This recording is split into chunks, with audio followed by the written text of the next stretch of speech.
Wir möchten, dass Sie in die Schweiz fahren und Mr. Pembroke wieder zurückholen.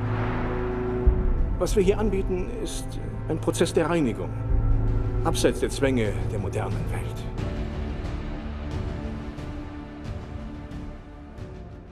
To start off, you've shot the movie in the Hohenzollern Castle. Was that a special experience for you? It was, for sure, yeah. I mean, it's cool to go to work at a castle, you know, and that's such a beautiful one. You know, it's just how it looks like the peak of the mountain, and it's a special location, for sure.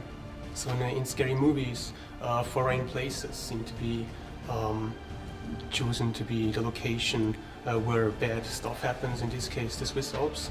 What do you think why that is? What do you think why foreign places can be creepy?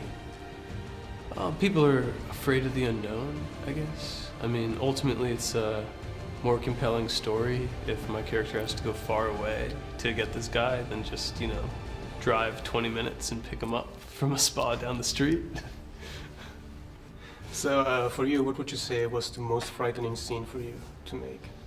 Probably the most frightening was the dentist scene.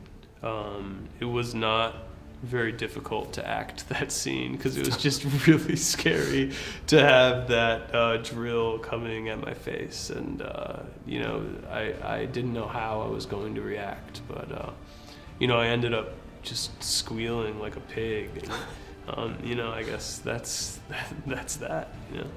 Well, I'm glad to see you with all of your teeth in your mouth. Thank you. And so, speaking of creepy stuff, Gore said that he kind of wanted to achieve what Spielberg achieved with Jaws. What do you think what the fascinating thing is about, you know, turning a secure place into something evil? Well, I think that's just, it's fun to kind of play with people's perception of things. And I think Gore, it was such a good idea to choose a spa, because there are things about a spa that can be creepy or questionable. You know, people go there to relax, so to take something that usually sets someone at ease and just flip it it's a surprising feeling. You're not just scared, you're uneasy, and that's you know, that's kind of a next level of terror. And are you an influential person in terms of when you see a movie, can they, you know, ruin something for you after you've seen a film? You know, like The Beach or something. Well, I mean, look, I haven't been able to go to a spa without thinking about this film, you know, and I think that'll be true with a lot of people that see it. I really do. You know, I think The Cure has side effects, you know. I think you'll see it, and the next time you go to a spa or getting a massage. I was getting a massage the other day, and they were playing this music that I think was supposed to be really soothing, but all it was doing was, it sounded like horror music to me, and I think it's because of this movie, you know. I don't think my mind would have even gone there if I hadn't like been involved with this. So you're not necessarily enjoying your water? Well, I like water. I'm a big fan of water, for sure. Okay, perfect. Yeah, it didn't ruin water for me. Perfect. Yeah. So no eels in there? Well, I don't know, man. Check it. I hope not. Your character gets told that especially rich people go there. What do you think? That doesn't count for every person, of course, but what do you think why some rich people seem to have the desire to look for cure or for, you know, solution of problems that maybe don't even exist? I don't know, you know, I think the movie, my character he's sick, you know, he thinks he's well, but he is suffering from the sickness, this pursuit of money and power, and being willing to step on other people to get to the top. And I think that has a subconscious effect on a human being, whether they know it or not. So when Lockhart gets his diagnosis, or when a lot of these people get their diagnosis, it hits them somewhere where, you know, their mind doesn't usually go, and it makes them think, I do need to be cured. There is something about me that's not right. And I am willing to, in a way, spend what I've been working my whole life for towards this goal of now, you know, absolution, of being cured. And I think you find in the movie that sometimes the cure is worse than the disease. So in general, scary movies often provoke and reflect society. What do you think why scary movies seem to be, you know, the perfect platform to hide those kind of themes and messages? what makes a scary movie really scary is when it hits you on a deep psychological level, and when it it kind of scares you in the beginning, but it's the kind of thing that lingers and sticks with you and eats at you. And I think that's our movie. You know, I think The Cure has side effects, and you'll watch it and you'll be terrified at the situations, and it'll instill that fear in you, but then after you watch it, it'll continue to linger, and you'll continue to maybe even self-diagnose and start thinking about yourself and start thinking about your own wellness. And you know, I think maybe it's just that initial fear that it instills in you, and then its ability to let it linger that makes it hit the hardest. I think you said as preparation you've watched older movies like The Shining. Yeah, so Gore had me watch a bunch of the great thrillers of the 70s, which are my favorite kinds of thrillers. I think they're the scariest ones.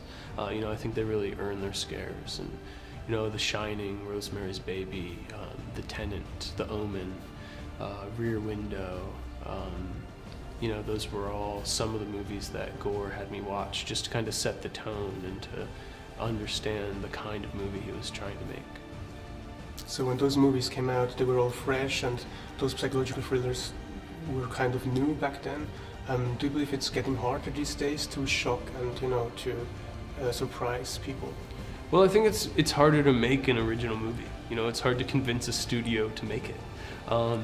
You know, I think Gore has done such a good job of being inspired by those thrillers of the 70s, but also making something truly original, truly surprising, and truly terrifying in a way that hasn't been done in a very long time. And, you know, I think he's the perfect person to try to pull that off. And I think the fact that he convinced the studio to make the movie is exciting, and hopefully people go and see it, and it gives us permission to make more original movies, you know. Many directors try to scare their audience with jump scares. Gore is not like that. Evil unfolds very slowly in his movies. What do you think why psychological terror can be much more effective and intense than, you know, jump scares that you experience every 5 minutes? Well, I think jump scares, yeah, it's a quick, easy way that you know you can scare somebody, but they're not necessarily earned in a way that will linger, like I was talking about. You know, that's what makes those thrillers of the 70s great, is they hit you on a level that you weren't expecting, and they make you think, and they scare you. And I think that's what Gore is trying to do with this film as well. Gore's first scary movie, The Ring, opened 15 years ago, and it was a huge hit. With inflation, it would have made about $200 million only at the United States today.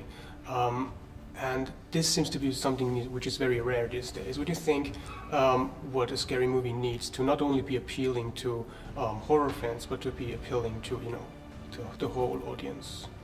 Gosh.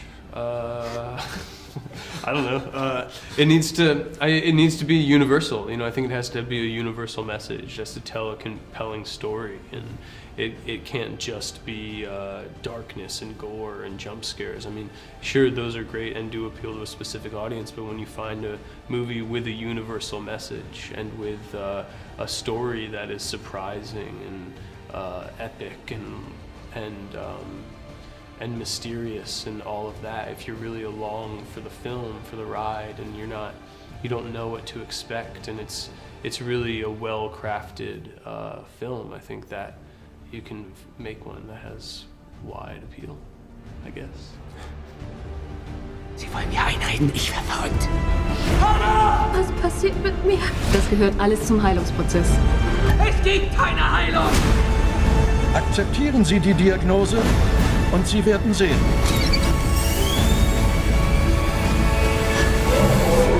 Es ist wunderbar hier.